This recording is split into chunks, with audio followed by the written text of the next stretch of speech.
y'all.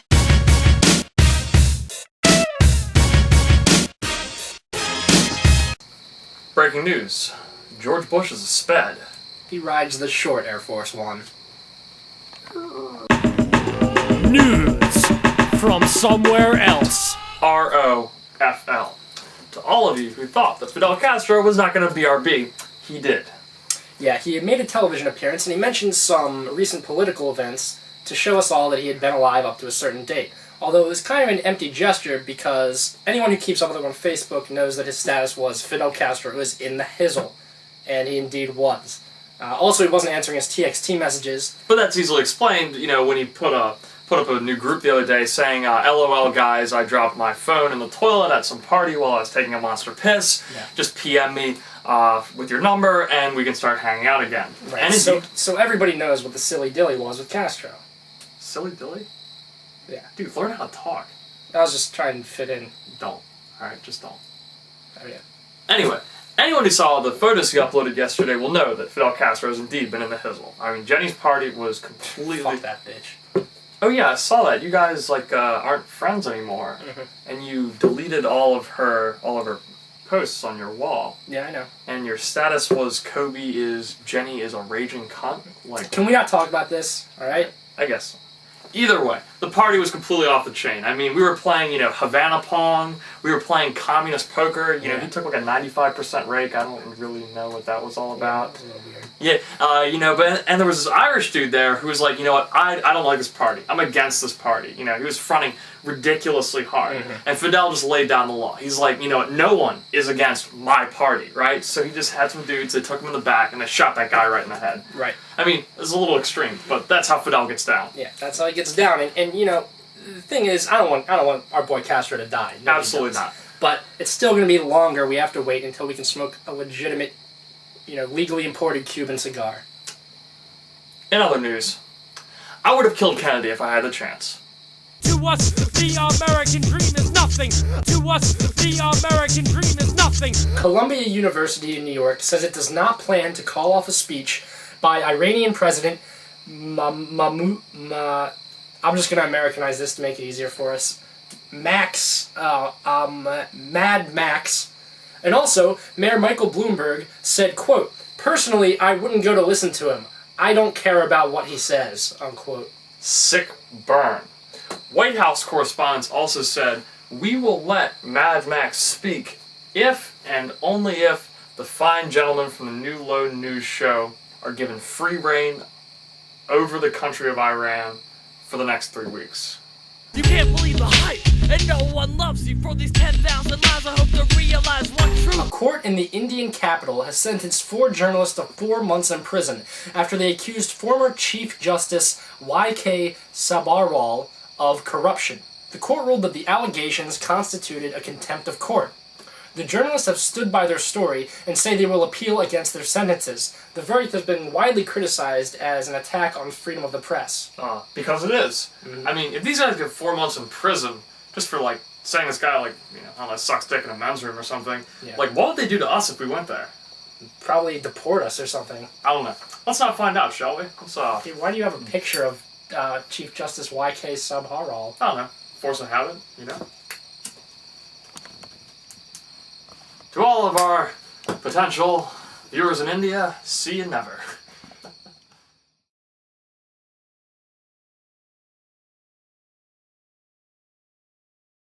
Get your hands in the air for a special report. Get your hands in the air for a special report. Motherfuckers, you know it's a special report. Welcome to this week's special report. This week we're going to be talking about the Jena 6. And you better BBC News that shit, because we don't have time to talk about everything that went down. But we will summarize it. It all kicked off when 3 students of a high school in Jena, Louisiana, hung 3 nooses from a tree. 3 nooses from a tree? Fucking sweet, dude. Hell Awesome. the rock. Yeah, that's so cool, because, people died of lynching all the time. Why weren't we fucking expelled? These kids were suspended for 3 days and allowed to come back to school. I mean, this could have been, all this tension could have been nipped in the bud if justice was actually served, you know? You commit an egregious hate crime and you're given a slap on the wrist. That just sets the tone for the rest of the events that unfold. The next noteworthy event was, as if somebody was trying to make fun of the South, a white student pulled a shotgun from his pickup truck in front of a convenience store, and a group of black students wrestled it away from him and took it home. The funny thing is, the black students were charged with theft of a firearm and battery, and the guy that pulled out his weapon wasn't charged with anything. Yeah. And these events kind of made the block really hot. And if there's one rule we have out here at the New Low, well, it's kind of a new rule, we just made it up after reading this story, it's don't make the block unnecessarily hot, because then things get tense, and when things get tense, people tend to make really stupid decisions. And one of these stupid decisions were when 6 black, students attacked a white student who was fronting too hard, basically. And whether or not he should have been fronting is a strictly empirical question that we'll probably never know, but the way that it was handled by the legal system was what's really the problem. For one, these guys were charged with attempted murder with a deadly weapon, because, allegedly, shoes count as a deadly weapon when you're beating somebody up.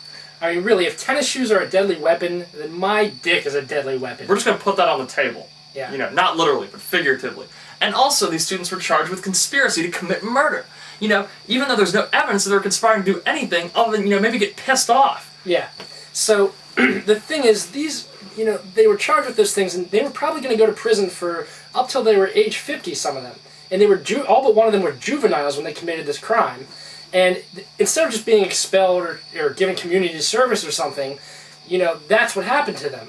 And the only reason why this is an issue is because the parties involved were interracial. Things like this happen all the time interracially, and it's never a big deal. I mean, if I broke into some frat house and interrupted, one of their jerk-off fests and they all decided to beat me up, how would that be handled in court? Would there be, like, the Catonsville Six or something? I mean, the judge would be like, did anybody's Beamer get keyed? Did anybody's father's house get, tampered with or molested? No, Just go play croquet, case adjourned. Yeah. Or if it was, like, a group of black kids that beat up another black kid, I mean, it would have been like, go resolve this, over a game of CeeLo, winner takes all. Niggas be wildin' out. Yeah. Oh, fuck you can't even sing. You have to sing something to get some pussy. Oh, baby, I like it raw. Yeah, baby, I like it raw. Oh, baby, I like it raw. Yeah, baby, I like it raw. Shimmy, shimmy, y'all, shimmy, yeah, shimmy, yeah. Give me the mic so I can take it away.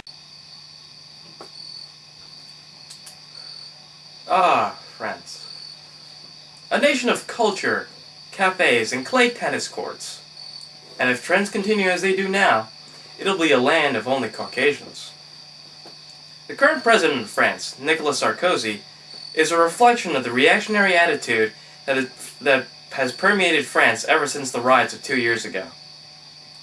Sarkozy was able to capitalize on the widespread unease that filled France as the suburbs of Paris and other major cities smoldered. During his election, he was considered to be a xenophobe or even racist. These sentiments have revealed themselves recently when the French National Assembly enacted a law requiring not only the test of the French language for all immigrants above the age of 16 before they arrive in France, but also a DNA test that the immigrant has to pay for nonetheless to prove that he or she is related to someone already in France. This is a clear move to try to limit the amount of immigrants, especially from Africa, that filter into France. Sarkozy has made it abundantly clear that he does not appreciate those groups of people, calling them voyous and racailleux, although in French, thugs and riffraff. The situation in France gives the impression the country is still a bit lost in the modern era. Recently, especially during the Iraq War, France was seen trying to assert itself as if it was the world power it was 60 or 70 years ago. It also has problems with trying to deal with their burgeoning population of immigrants from its former colonies. Now, France hasn't had a great track record in dealing with immigration. When Algeria was granted independence, hundreds of thousands of Pieds Noirs, the white settlers in the area, fled to France. Yet, when they reached the shores of their supposed mother country, all they found was rejection and a leering sense of disrespect. If France is somehow to regain their status among the world community, It needs to show that it can handle their own problems first.